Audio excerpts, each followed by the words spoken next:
Today I have another pregnancy update. I don't have like any really. So this is, I think, really only my second update. I have not really thrown any weekly updates up. I don't find that with my pregnancies much really changes from week to week to do them weekly. And I kind of find that honestly, like when I watch them by other YouTubers, they're kind of repetitive. And I mean, you can start them off with the basics of the size of what your baby is and this and that and approximate measurements and that they're the size of like a cantaloupe or this or that or whatever. All of that is things that you can read on your pregnancy apps or you can look it up on the internet. Anyway, pregnancy updates aren't really my thing. It is still something that I would like to have to look back on, have on my channel, I suppose.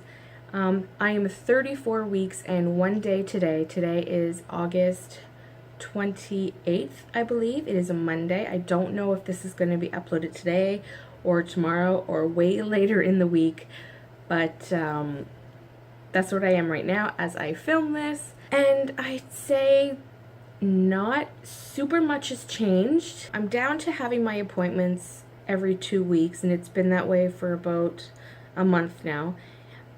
I have an appointment coming up this Thursday. Now, 2 weeks ago, when I had my last doctor's appointment, I had lost 5 pounds and like a few ounces.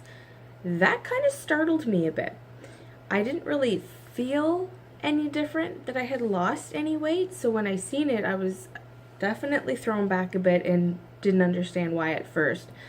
But this whole pregnancy, the very beginning, I was very, very sick. The morning sickness was the absolute worst that I've ever experienced. This is my 3rd pregnancy. I have 2 boys right now, and this is boy number 3 that is coming. The morning sickness throughout the first portion of this pregnancy, first trimester, and pretty much all of 2nd trimester almost, was just feeling absolutely disgustingly sick.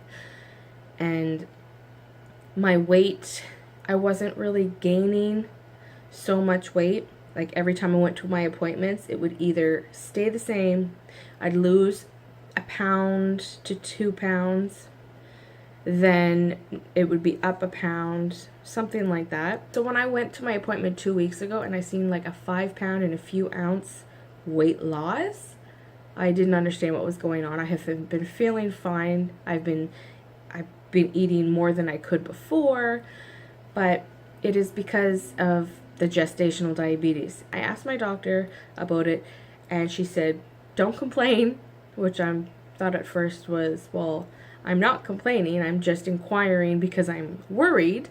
And she was just like, no, everything's fine. She said, how are your sugars? And I told her they've been absolutely perfect.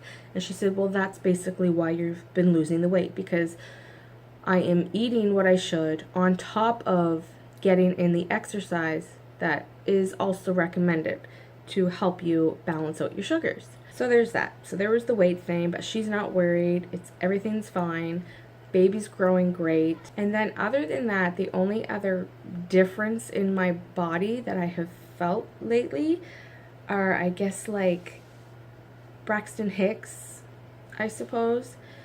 Just a lot of pain in my stomach, especially when I am more active. So it's basically when I'm out walking. I can do housework and be fine, but if I go outside for a walk, start to get sore stomach and I kind of have to slow things down a bit. Now, I've had that with all 3 pregnancies, so it's nothing new. What I've noticed different, or at least I didn't remember with those ones, but I'm experiencing it now, is he has been moving so much. He's moving right now. He moves all the time. He's my most active out of all the pregnancies. This is like insane, the amount of movement that he does. But I will feel what I'm assuming are the kicks above, up here, just underneath my boobs. And then I will feel probably like punches down below, but they don't feel like that. They feel like scratches, like he is trying to scratch his way out.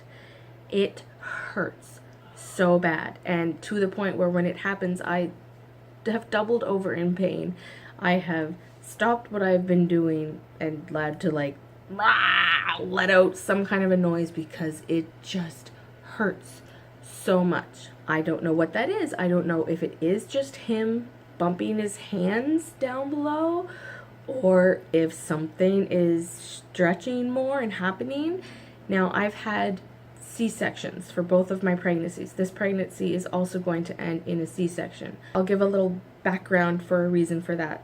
Pregnancy number 1, I was diagnosed at 20 weeks with placenta previa. So because of that, they automatically said you will have a C-section unless the placenta corrects itself, which they did say can definitely happen, and it does happen.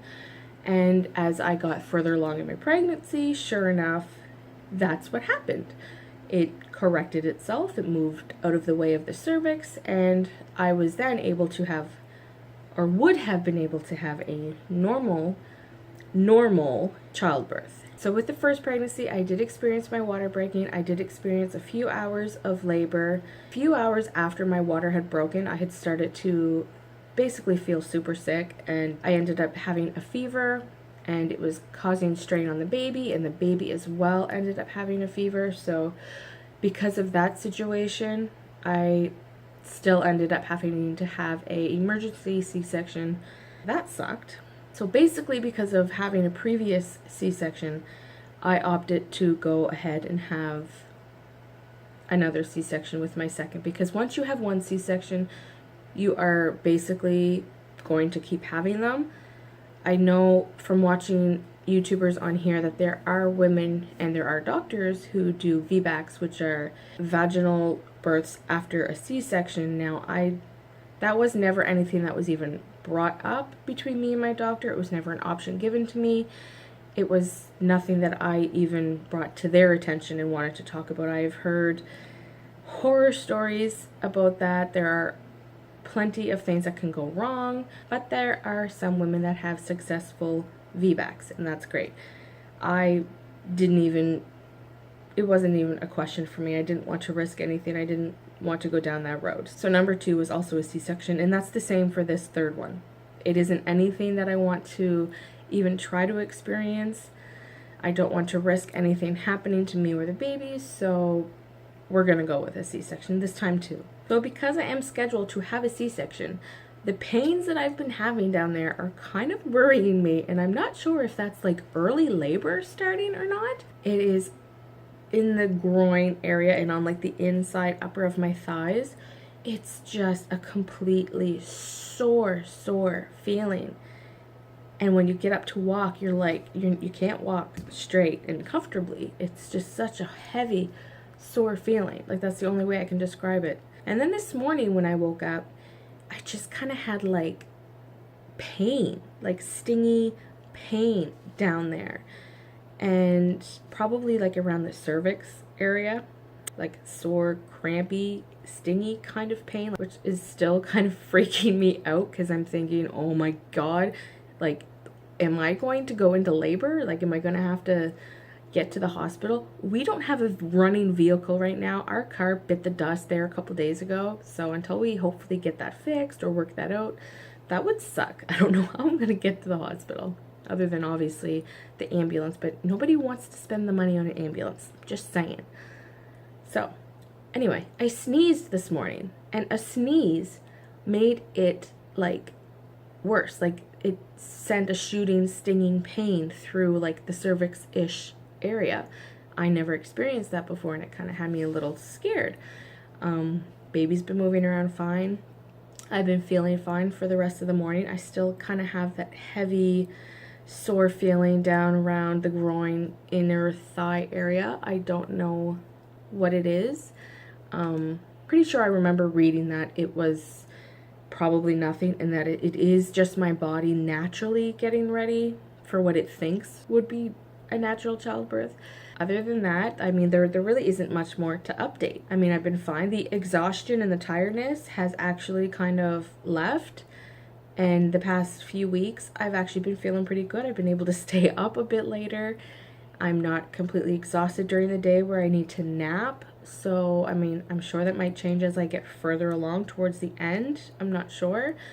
But, so that is another thing that has changed, which is good. So yeah, I mean, other than that, that's really all there is to update. This much into my pregnancy. It's a very uneventful pregnancy, to be honest. There isn't much happening. All right, so I think that's going to be it for this video. I also would like to kind of do an update on the gestational diabetes, but I think I'm going to do a separate video on that because I don't want this video to be like super long. It's just super boring that way. All right, guys, so that is it for this video. If you're new, welcome. Familiarize yourself with my channel, and if you genuinely like what you see, then please subscribe. And I guess that is it. Until my next video. Bye, guys.